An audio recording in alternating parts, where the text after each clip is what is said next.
بسم الله الرحمن الرحیم. سوره منافقون شروع میشه. این سوره را به نام منافقون یاد کرده چرا که بحث منافق است. 104م سوره است در نزول خود که قبل از سوره مجادله و بعد از سوره حج نازل شده. این سوره هم مدنی است. از همین خاطر حالات منافقین، صفات منافقین در اینجا ذکر میشه. خدایی درسای خیلی مهم است. عظمت و بزرگی پیغمبرم برای ما واضح میشه و کسایی که در صدد اذیت پیغمبر است حالات از وا کدام است. ارتباط این صورت قتی ما قبل الله مزامت یهود بیان کرد که دشمن پیغمبر بود، از روی عناد دعوت حق پیغمبر نمیپذیرفت، صفاتی از پیغمبر که در کتابایشان آمده بود را پنهان میکرد. در اینجا الله تبارک و تعالی مزامت منافقین بیان میکنه، مثل که یهود خسارمند شده اینم قسم منافقین هم خسارمند شده. موضوع مرکزی صورت هم مکمل فقط در حالات منافقین میچرخه. قبل از اینکه صورت را ترجمه کنیم داستان اینمی آیاتا که در او مسائل بیان میشه این را همینطور مختصرا بیان میکنیم. عبدالله ابن ابی ابن سلول یکی از جمله رئیس منافقین در مدینه منوره است. در طول عمر دشمنی پیغمبر علیه السلام کرده، هیچ ساعت نمی نشست. علتش می بود که پیش از رفتن پیغمبر علیه السلام مردم جمع شده بودند که مراسم تاج پوشی از این را بکنه من حیث رئیس بزرگ خود.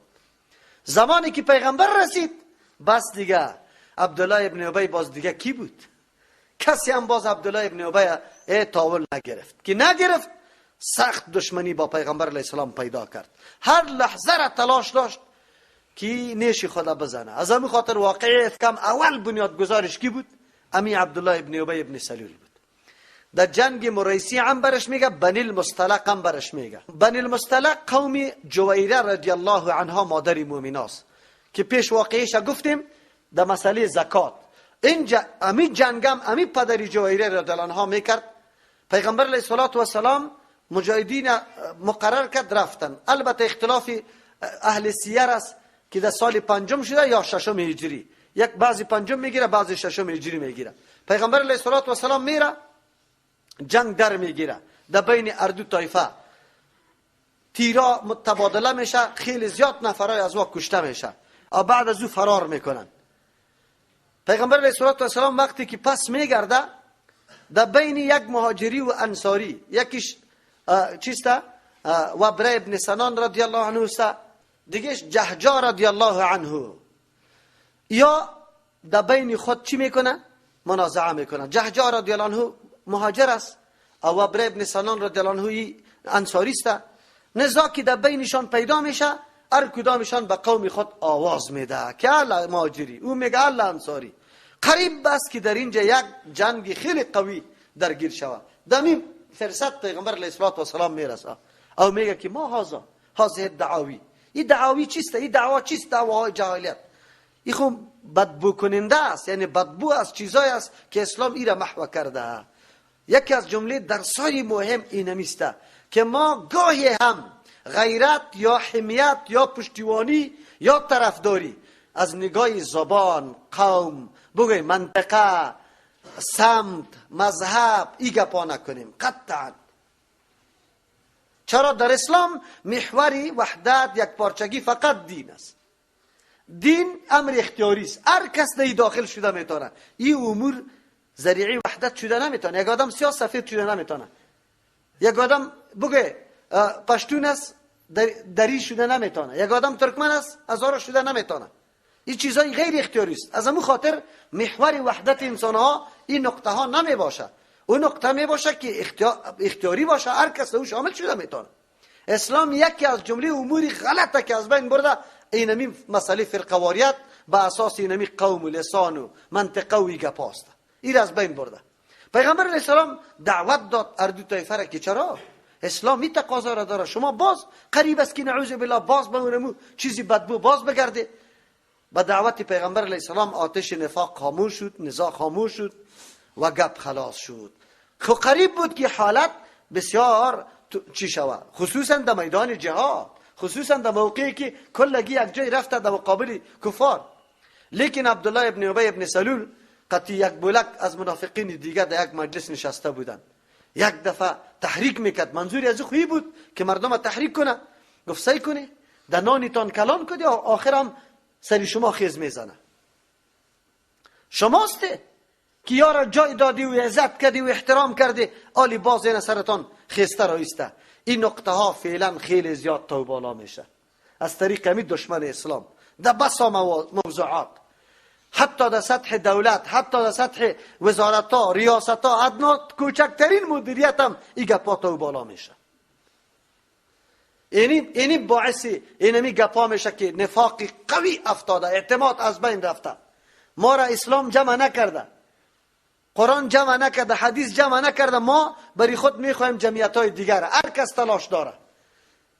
80 چند تنظیم حالی در 100 چند رسیده، تنظیم رسمی شده. تنظیم چی مقصدش است؟ چی برنامه داره؟ چرا تنظیم جور میکنه؟ اسلام یک اسلام است.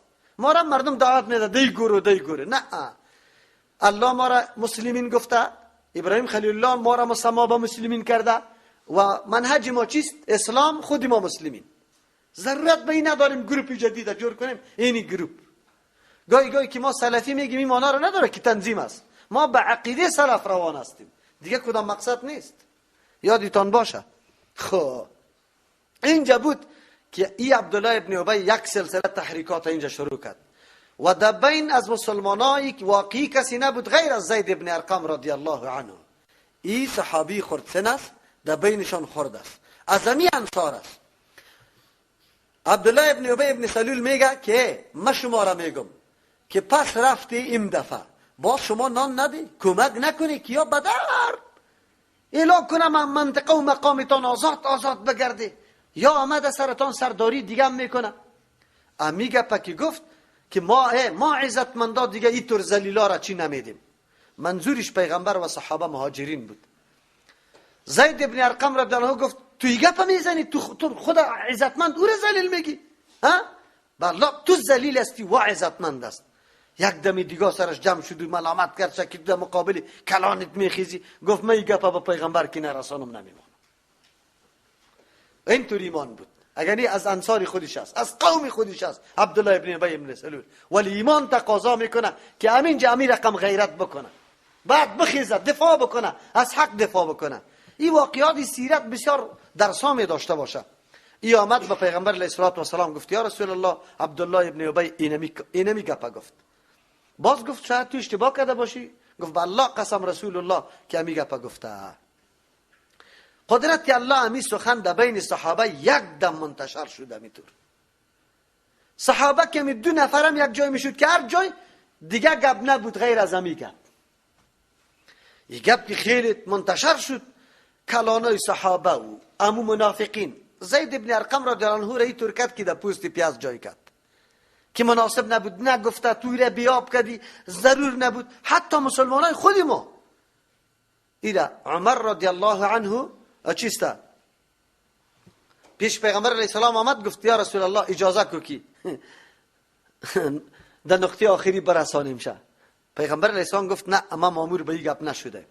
زمانی که بچهش خبر شد از عبدالله ابن ابی ابن سلول، عبدالله نام داشتو هم، او پیش پیغمبر علیه السلام آمد گفت یا رسول الله ما خبر شدیم که تو کدام اراده داری در مورد پدرم. اگر اراده داشته باشی ما خود مرا امر کو که ما از بین میبرم شه. چرا؟ اگر کسی دیگه از بین ببره، چون که تو خوب میدانی یا رسول الله که پدری خودم خیلی زیاد دوست دارم. بنا بر عصبیت پدری و بچگی نشوه که کدام مسلمان از پیش ما اذیت و آزار بیابه، باز ما مستحق جهنم شوم، مستحق عذاب الله شوم. اگر این اراده است دیگه من خود آماده هستم. اینی را ایمان میگه. بچه میخیزه از پیغمبر اجازه طلب میکنه که یا رسول الله اگر تو اراده قتل زور داری مرا امر کو، ما از بین میبرم شه. و این گپای ظاهری نبود، ظاهر فریبی نبود. یعنی پشتی سر امی آدم در مدینه که داخل میشه دم ایرای پدری خدا میگیره و مرکبش ما کم میگیره.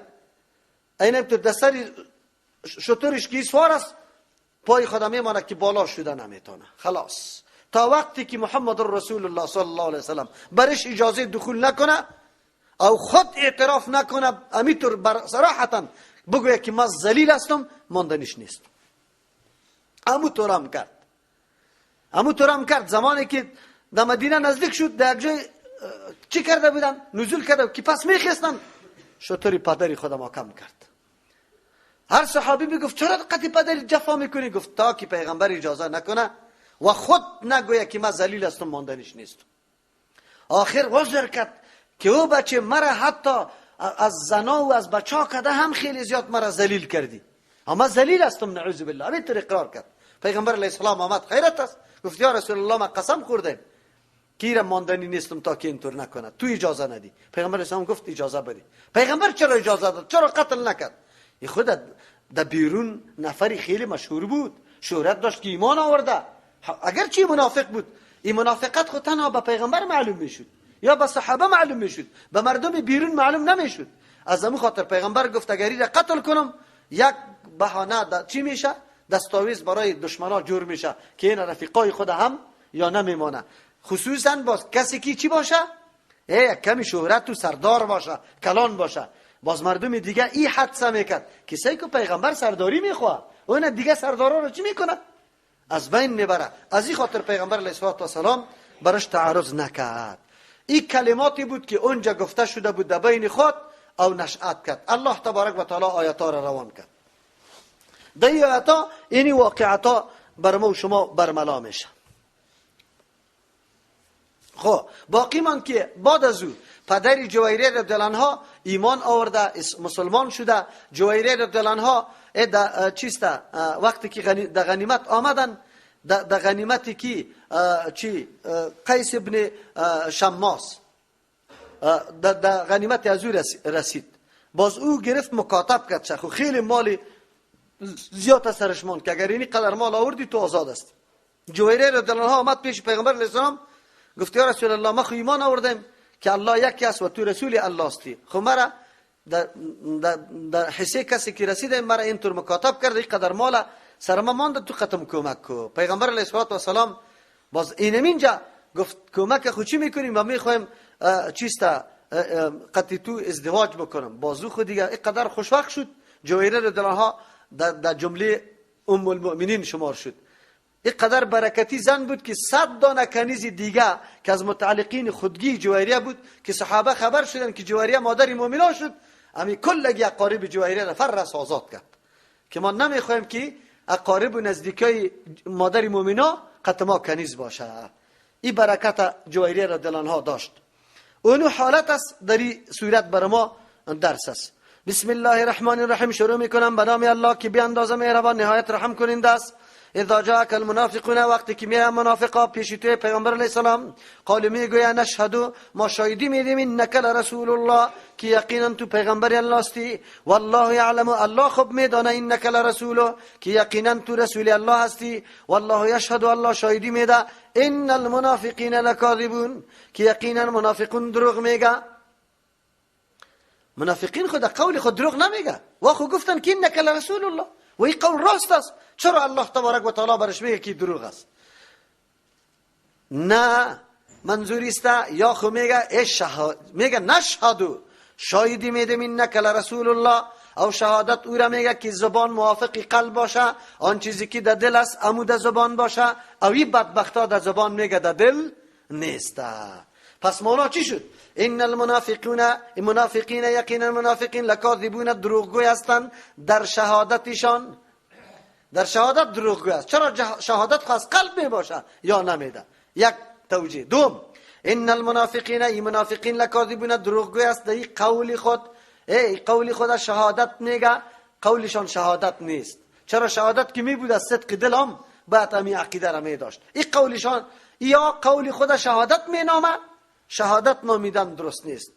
سوم قالوا میگن نشهد شاهدی میدیم انک لرسول الله، انک تو چی؟ ان المنافقین یقینا المنافقین لکاذبون دروغ است در گمان خودشان، فی زعمهم در گمان خودشان دروغگوی است. چرا واقعا می قول به دروغ میگفت یا براست؟ بر دروغ میگفتن. پس اینجا الله تبارک و تعالی رسالت پیغمبر ثابت میکنه. از همون خاطر پیش گفت که والله یعلم انک لرسوله، الله خو میدانه که تو رسول الله هستی، لیکن یا منافقین از دروغ میگن. اتخذوا ایمانهم جنتن، یا جور کردن قسمای خدا جنتن سپر، برای از اینکه کسی سرش تعرض نکنه، مال ملک آبرویشان اولادشان به امن باشه، از غنیمتای مسلمان استفاده بکنه، از امن و امان اسلام استفاده بکنه، از مسکن و از خانه و از دار و درخت خود استفاده بکنه. همیشه قسم یاد میکردن. منافقین همیشه همینطور است.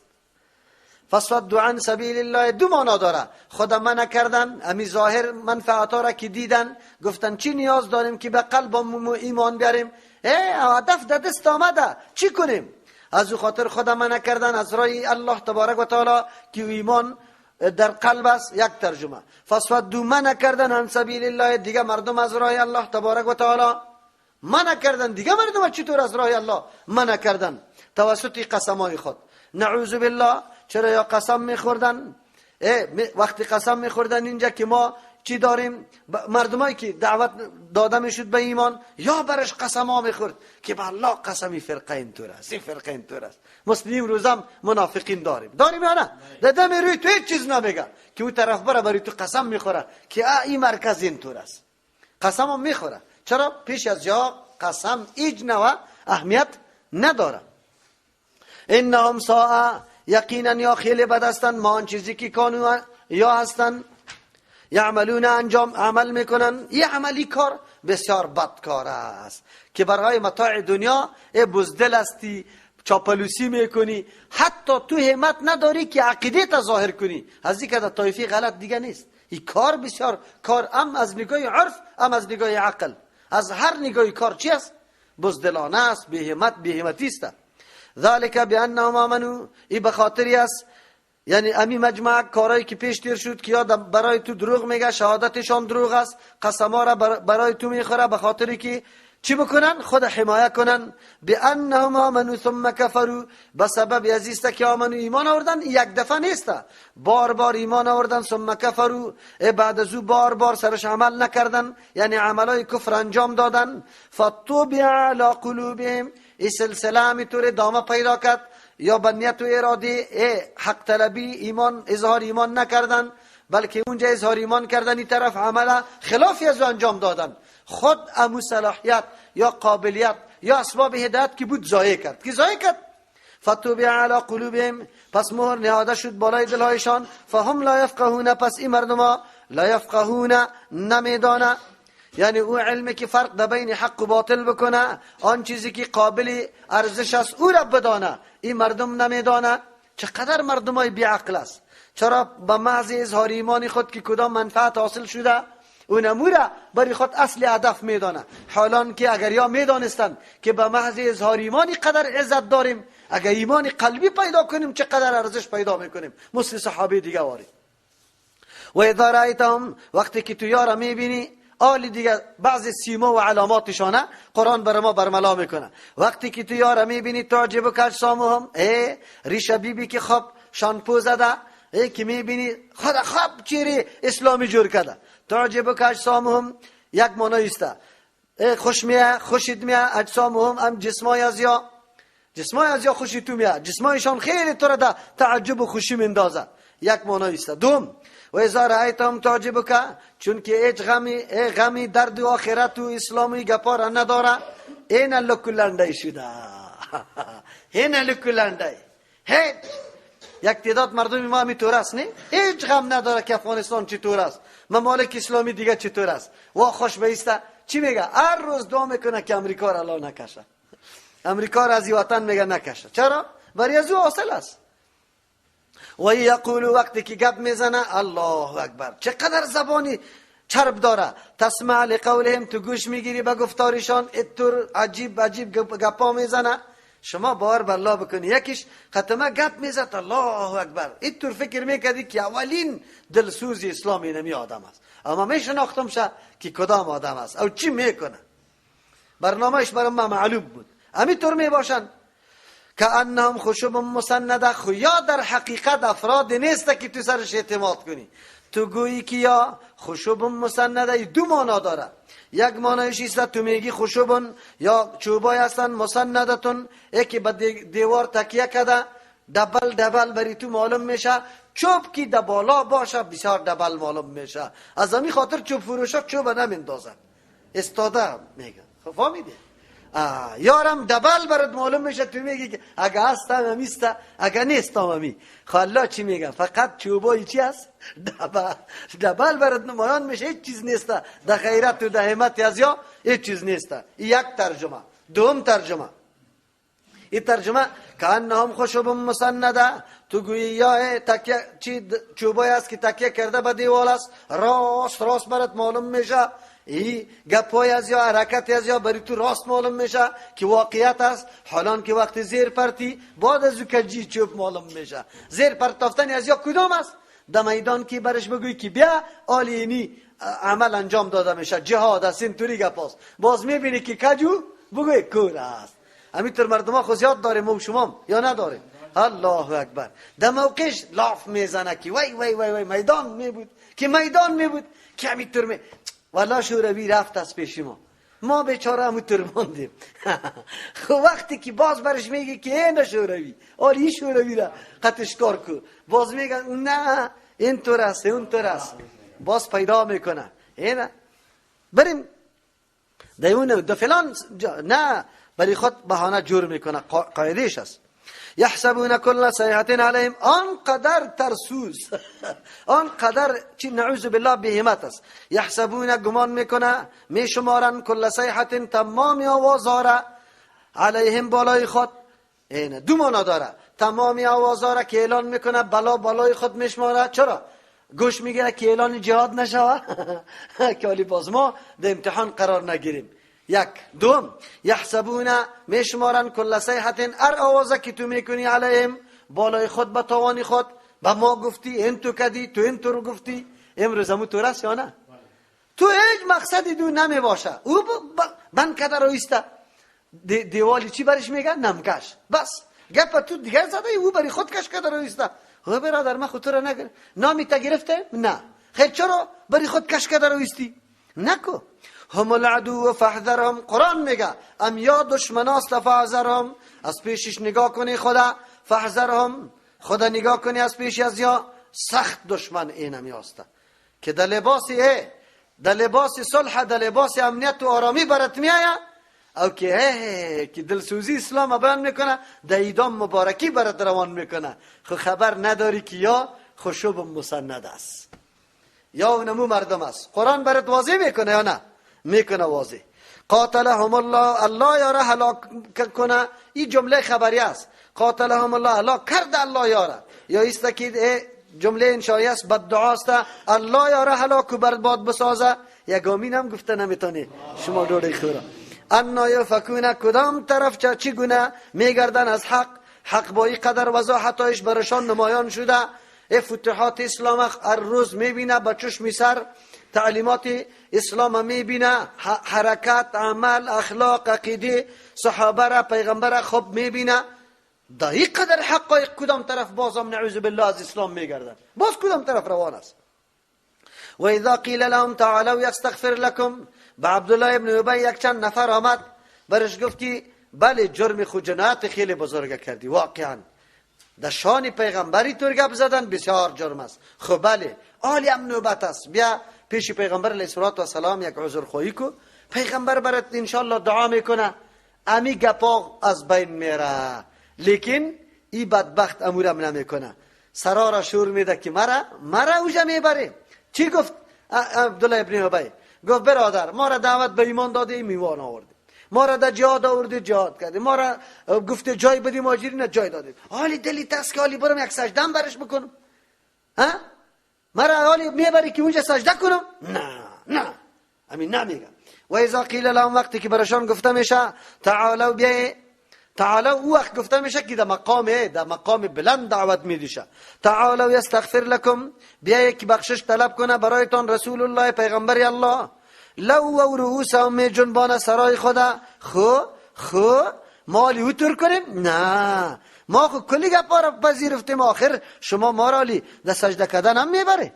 و رأیتهم، تو میبینی یارا یصدونه، یکی روی میگردانه خدا منع میکنه از آمدن پیش پیغمبر علیه السلام. و هم مستکبرون، این مردم ها فقط در قلبشان کبر است، خود کلان میتراشه، عظمت پیغمبر یا تسلیم نشده.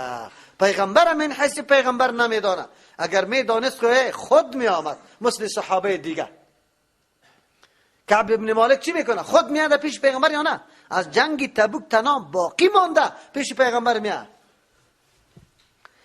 خویی اونمو تر خود کلان میتراشید. سواء علیهم، برابر است بالایشان استغفرت لهم. الله اعلان میکنه که این طور مردمای بدبخت قابل آمرزش هم نیست. سواء علیهم، برابر است بالای از یا استغفرت لهم، که تو بخشش برشان طلب کنی، هم لم تستغفر لهم، یا بخشش طلب نکنی. لا یغفر الله لهم، الله هرگز بر طور مردم مغفرت نمیکنه. چرا؟ مشرک هستند، قلب نپذیرفتن ایمانه، این دینه. ان الله، یقینا الله تبارک و تعالی لا یهدی القوم الفاسقین، راهنمایی نمیکنه قومی که فاسق است، برآمده از اطاعت الله و رسول، اطور الله دیگه توفیق برش نمیده. هم الذین یقولون، یا کسانی هستند که میگویند، کدام کسانی هست؟ امو کسانی لا تنفقوا علی من عند رسول الله، امی گپ عبدالله گفته بود ابن ابی، شما خرج نکنی، مصرف نکنی علی من عنده، بالای امو افرادی که عند رسول الله، بنزد رسول الله، سری صحابه مصرف نکنی که سری شانتان بالا نشوه، حتی ینفقدوا، تا که یا پراگنده شوه. نعوذ بالله، چی تصور غلطه. او وقت هم داشتن، این وقت هم منافقین داره. او وقت هم میگفتن ای چند تن که در گردی پیغمبر آمده، یا مردمای نانگم است، نانگم چیزی نداره بیچاره، اینجا شکم خود میچرانه، ای گپ میزن. آلی هم طالبا وقتی وظیفه را جمع میکنه علما، به خاطری که از طرف حکومت هیچ نوع برش سهولت برای تعلیمشان نشوده، بیچاره سختی را متحمل میشه. مردم چی میگه؟ ها نان نده، این مردم ها شکم خود میچرانه، از پدر گریخته اینجا آمده. ای گپا را میزنه. یک مسلمان ها را چی میگه؟ میگه یا فقط چند روزی خودت تیر میکنه. در مورد مجاهدین چی تصوراتی فعلا است؟ راستی تا نبوده، عجیب تصورات مردم داره، یا این طور است یا این طور است، رقم. خو یادتان باشه این دسیسه های چیسته؟ دشمن است. قرآن بر ما میگه در اون زمانم همینطور بود، در این زمانم. ما را چی میگه شما خبر داره؟ یا غلامای ریال است از عربستان برش میآید، ما را اینطور میگه غلامای ریال است. هر کدام که میگه گبزی بزن، گبزی، اگر چیزی داری بده که من قطعت شوم، اگر نداری گپار دیگه نزن. یک نفر نه، به 1000 نفر میگه پاره به خودم میگه گبزی بزن. چه خبرت میایه؟ ها؟ نه والا تو نه این قدر برات میایه که بیخی هیچ اندازه‌اش نیست. خب ما میگیم بله میایه، خو از عربستان نه، از الله متعال ان شاء الله امید داریم که بیا.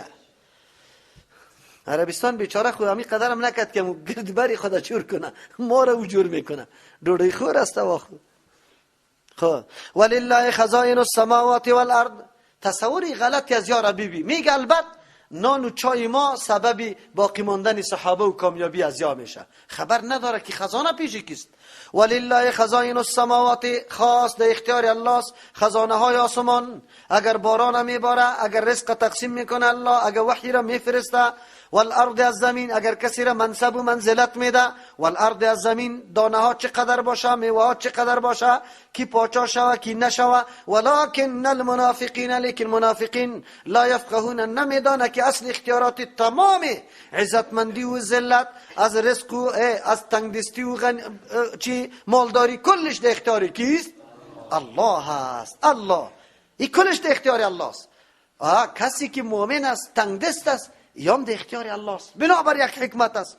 یقولون، یا میگویند بدبختا، لئن رجعنا، اگر ما بازگشتیم، الی المدینه، بسوی مدینه، لا یخرجن الاعز منها، خامخا میکشه الاعز، عزیزتر منها، از همین مدینه، الاذل، کسایی که ذلیلتر هستند. صحابه را ذلیل میگفتن، نعوذ بالله، خود عزیز. ولله العزت، الله جوابشان میده. چطور جوابشه؟ ایجاد توصیف نصرت صحابه را الله میکنه که الله یار حتما نصرت میده، ای تو نیست. ولله العزت، خاص در اختیار الله است العزت، عزت. ولی رسولی، برای پیغمبرش. ولی المؤمنین، برای مؤمنا. نه آلی میگیم عزت هم از الله است، هم از رسول، هم خود تخصیص نشد. ام از الله شده، ام از رسول، ام از مؤمنا. جواب بگی. اختیار عزت دادن برای الله است که داد این عزت یعنی نصرت کرده لرسولی برای پیغمبری خود و للمؤمنین برای کی؟ مؤمنا. اصل اختیار پیش الله است، خود نصرت کرده پیغمبری خدا مؤمنا را. ولکن المنافقین لا یعلمون، لیکن منافقان علم نداره که نمی طایفه را الله عزت میده، نصرت میده و کامیاب میشه. روزمره میدیدن فتوحات. یا ایها الذین آمنوا، کسانی که ایمان آورده، لا تلهکم اموالکم. اصل عامل بدبختی انسان چیست؟ چرا انسان حقایق نمیپذیره؟ چرا مبتلا به گناه ها میشه، حرام میخوره، نعوذ بالله، دیگه کس برش حقیر معلوم میشه، دیگه کس برش سبک معلوم میشه، سری حق ازو تجاوز میکنی. عاملش چیسته؟ لا تلهکم اموالکم ولا اولادکم، شما را مشغول نسازه مالایتان، غافل نسازه مالایتان، ولا اولادکم اولادتان، عن ذکر الله، از یاد الله تبارک و تعالی. ذکر الله اینجا عام است. فرامین الله که برات میاد، جهاد برای، زکات بده، حج بکو، نماز بخوان، کلی از یاد مانع نشو مالو چی؟ اولادتان. نماز جماعت تیار است، تو در دکان شروستی، الله برات میگه غافل نکنه تو را. مالت یک دکانداریت، از ذکر الله جماعت برو. ولا لا تلهکم اموالکم، غافل نکنم مالای شما و اولادکم. جهاد امر شده، تو میگی پیچاره دکی بمانم، تو میگی این قدر اینی فابریکیم در نیمه رسیده، اینه چطور کنم؟ این زمین نیمه کاره شده، اینه چطور کنم؟ این وظیفه‌ام نیمه شده، کاغذایش باقی مانده، در سر برسانم، اینه چطور کنم؟ نه مال و نه اولادتان از ذکر الله شما را منع نکنه. مراد از ذکر الله هر عبادت الله، هر امری که الله، دستوری که الله داده. و من یفعل ذلک، کسی که کار میکنه مال یا اولادشان زولانه پایش میشه، فاولئک هم الخاسرون، این نمیتور مردم ها خسارمند تاوانیسته. الله بریتون که اعضا داده، قوت داده، عزت داده، علم داده یا مال اولاد داده، به این خاطر داده که تو ایراد در جای درست استفاده کنی و سرمایه بزرگ در آخرت برات شوه.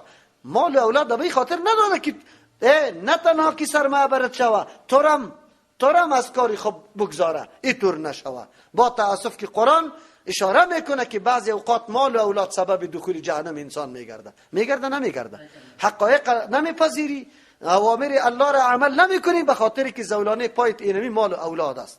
مال و اولاد به این سیستم نکن. و انفق مما رزقناکم، مصرف کنی از بعضی آن چیزی که ما براتان روزی دادیم، من قبل ایاتیا، پیش از اینکه بیاید احدکم الموت، با یکی از شما مرگ، فیقول، باز میگه رب پروردگار، لولا اخرتنی، چرا مرا مهلت ندادی، الی اجل قریب، تا یک مدت خیلی اندک، یک اندک مدت وقت میدادی، چی میکردم؟ فاصدق، که مصرف میکردم، و اکم من الصالحین، آدم نیک جرمی شدم، باز کلی گپا و عبادتا را میکردم.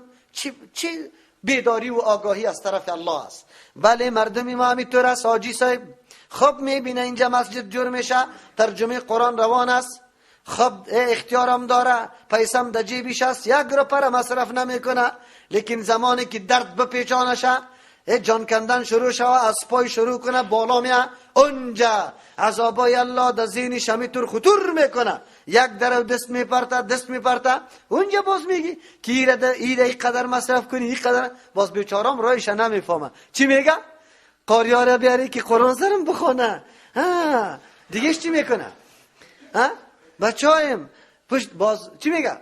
دیگار از یاد بار کنی، و بدعتات وصیت میکنه. خودش جور بود، خواب مالکیت و اختیار داشت. قرآن میگه در عموم موقع تو بعد مصرف کنی مالیتا. و انفقوا مما رزقناکم من قبل ان یأتی احدکم الموت، مرگ نارسیده در حالت زندگی او بهترین صدقه است. در حدیث هم همینطور میگه که مرگ نرسیده چرا بهترین است. آلی شیطان یک در وسوسه میکنه که نکو مصرف خودت محتاج میشی، مریض میشی، بچه توی میکنه، اونو تور میشه، اونو 1000 دسیسه را برات میکنه شیطان، تو پایمال میکنی شیطان، دمی وقت صدقه میکنی. از او خاطر بهتر صدقه است.